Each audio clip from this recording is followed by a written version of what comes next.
सम्मान्य धार्मिक सज्जन वृंद, मातृशक्ति, वेद आदि शास्त्र हमारे मार्गदर्शक हैं, प्रेरक हैं, नेत्र हैं, निर्णायक हैं। अच्छे कार्यों में श्रद्धा को उत्पन्न करने वाले, उनको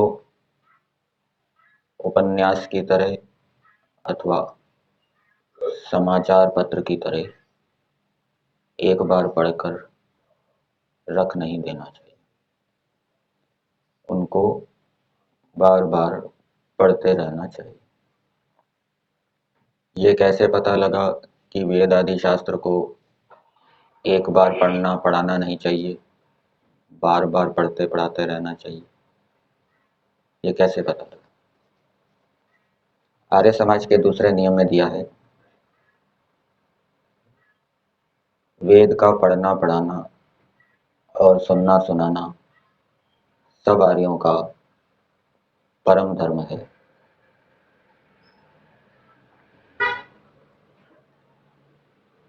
धर्म कहा है, वेद आदि शास्त्रों को पढ़ना पढ़ाना धर्म है। और एक बार पढ़ेंगे पढ़ाएंगे तो धर्म होगा, फिर दोबारा पढ़ेंगे पढ़ाएंगे और धर्म का संचय होगा, फिर दोबारा पढ़ेंगे पढ़ाएंगे तो दोबारा धर्म का संचय होगा। तो जितना जितना हम पढ़ते पढ़ाते रहेंगे धर्म का संचय होता जाएगा। और जो धर्म है वो एक दिन करने का काम नहीं होता, धर्म रोज करने का काम होता है। संस्कार विधि के अंदर ब्राह्मण के कर्म बताए गए हैं। ब्राह्मण का कर्म या धर्म क्या है? यज्ञ करना, कराना, पढ़ना, पढ़ाना। तो इसका मतलब ये नहीं है कि ब्राह्मण बस एक बार यज्ञ करेगा कराएगा उसका कर्म पूरा हो गया, एक बार वो वेद आदि शास्त्रों को पढ़ेगा पढ़ाएगा उसका कर्म पूरा हो गया, ऐसा नहीं। उसको पढ़ते पढ़ाते रहना चाहिए। कर्म उसका रोज का कर्म है। नित्य कर्म विधि में पंच महायज्ञों का वर्णन है। ये पंच महायज्ञ प्रतिदिन करने होते हैं। कौन कौन से? ब्रह्म यज्ञ, देव यज्ञ, पितृयज्ञ, अतिथि यज्ञ और बलि वैश्वदेव यज्ञ। और ब्रह्म यज्ञ के दो विभाग हैं। एक तो संध्या, ईश्वर का अच्छी प्रकार से चिंतन मनन करना एकाग्र होकर, और दूसरा भाग है ब्रह्म का अर्थ होता है वेद। वेद आदि शास्त्रों को पढ़ना पढ़ाना, ये प्रतिदिन करना होता।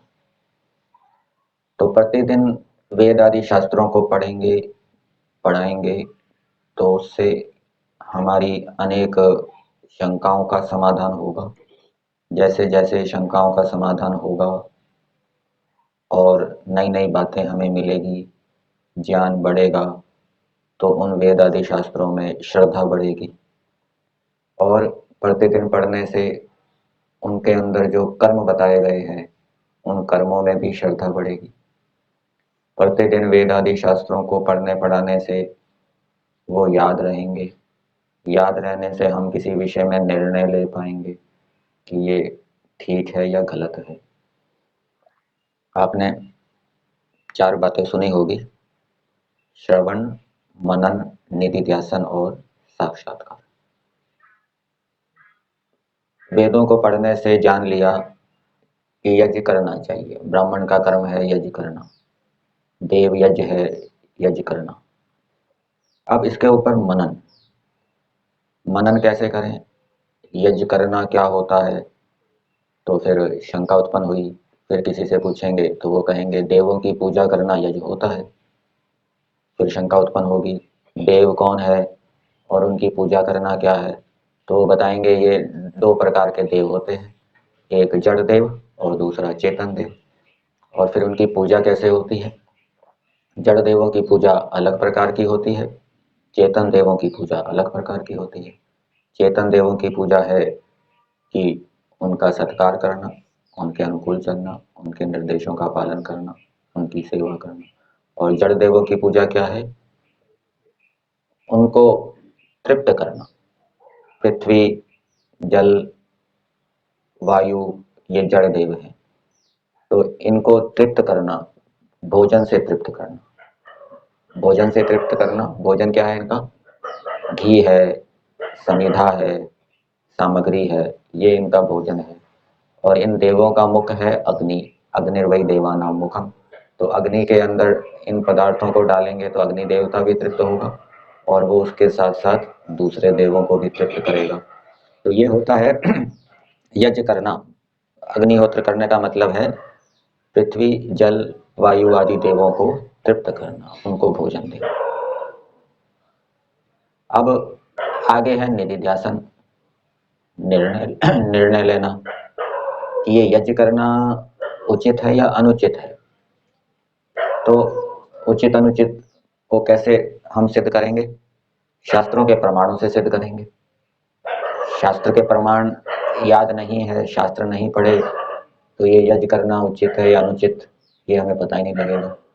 तो वेद के अंदर बताया है, समिधाग्निम दुवस्यत घृतैर्बोधयता तिथिम आस्मिन् हव्या जुहोतन सुसमिधाय शोचिषे घृतम तीव्रम जुहोतन। तो ये वेद कह रहा है कि अग्नि को प्रज्वलित करो और उस प्रज्वलित अग्नि के अंदर समिधा की आहुति डालो, सामग्री की आहुति डालो, घी की आहुति डालो। तो ये वेद के प्रमाण से सिद्ध हो गया कि यज्ञ करना उचित है, वेद उसका विधान कर रहा है। फिर कोई शंका उत्पन्न हो जाती है कभी कभी। किसी ने कहा कि भाई आप यज्ञ करते हो, यज्ञ करने से तो कार्बन डाइऑक्साइड भी बनती है, वो तो अच्छी गैस नहीं मानी जाती। तो उसका समाधान करना कि किसी वैज्ञानिक ने कहा कि जो यज्ञ करते हैं तो उसमें 4-5% ही कार्बन डाइऑक्साइड बनती है, बाकी तो अच्छी, लाभकारी, हितकारी कैसे होती है। और ये कार्बन डाइऑक्साइड भी पेड़ पौधों का भोजन है, उनको भोजन मिलेगा, इसमें हानि क्या। तो ये शंका उत्पन्न हुई तो उसका समाधान किया। फिर दूसरे ने शंका उत्पन्न की, आप यज्ञ करते हो, इतने उत्तम उत्तम पदार्थ अग्नि के अंदर डालकर उनको नष्ट करते हो, तो ये बर्बाद करना, नष्ट करना ठीक नहीं है। तो फिर उसका समाधान किया कि अग्नि के अंदर जो पदार्थ डाले जाते हैं वो नष्ट नहीं होते। अग्नि के अंदर लाल मिर्च डाल के देखो, दूर तक उसका प्रभाव जाता है। तो जैसे लाल मिर्च अग्नि के अंदर डालते हैं, वो सूक्ष्म होकर दूर तक जाकर जो लोगों को प्रभावित करती है, ऐसे ही उत्तम पदार्थ भी नष्ट नहीं होते, सूक्ष्म होकर वो फैल जाते हैं और सूक्ष्म होने से उनकी शक्ति भी बढ़ती है। जैसे लोहे की भस्म है, उसके अंदर अधिक शक्ति होती है, हीरे की भस्म है, उसके अंदर अधिक शक्ति होती है, केवल हीरे की अपेक्षा। तो इस प्रकार से शंकाएं उत्पन्न हुई, उसका समाधान किया और वेद के प्रमाणों से भी सिद्ध किया। तो निर्णय हो गया, निधिध्यासन हो गया। क्या निर्णय हो गया? कि यज्ञ करना उचित है। अब उसके बाद साक्षात्कार बताया गया है, अब उसको प्रैक्टिकल करना। तो ये क्या है? साक्षात्कार। तो जब हम वेद आदि शास्त्रों को पढ़ते हैं तो उससे किसी कर्म का औचित्य पता लगता है कि ये अच्छा कर्म है, उत्तम कर्म है, और फिर उसमें श्रद्धा उत्पन्न होती है। और जब हम श्रद्धा से युक्त होके अच्छे कार्यों को करते हैं तो वो हमारे आत्मा के ज्ञान को बढ़ाने वाला होता है, हमें चरम लक्ष्य की ओर ले जाने वाला होता है। इसलिए वेद आदि शास्त्रों को हमें पढ़ते पढ़ाते रहना चाहिए।